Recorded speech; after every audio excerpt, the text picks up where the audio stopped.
بسم اللہ الرحمن الرحیم۔ السلام علیکم۔ رات کا ایک ایسا عمل کہ اگر بستر پر سونے سے پہلے یہ عمل کر لیا جائے تو رات کی بے سکونی ختم ہو جائے اور اللہ تعالیٰ اس عمل کی برکت سے سکون والی چین والی نیند عطا کرے اور رات کے سارے مسائل حل ہو جائیں۔ میرے دوستوں اور میری بہنوں، آج میں آپ کو ایک ایسا عمل بتا رہا ہوں جو رسول اللہ صلی اللہ علیہ وسلم نے کیا، اور رسول اکرم صلی اللہ علیہ وسلم یہ عمل ہمیشہ کیا کرتے تھے۔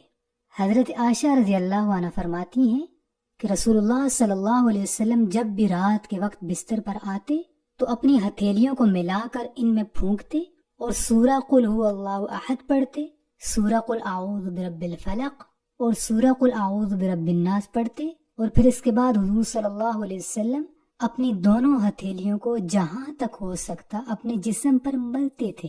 سورہ قل هو اللہ احد، سورہ قل اعوذ برب الفلق، سورہ قل اعوذ برب الناس، یہ تینوں صورتیں پڑھ کے اپنے ہتھیلیوں پر پھونکتے اور پھر اپنے جسم پر مل لیتے تھے، اور حضور صلی اللہ علیہ وسلم اس کے لیے اپنے سر، چہرے اور اپنے جسم کے اگلے حصے سے ابتدا کرتے، یعنی پہلے سر پہ ملتے، پھر چہرے پہ ملتے، پھر جسم کے اگلے حصے پہ، پھر اس کے بعد سارے جسم پہ مل لیا کرتے تھے۔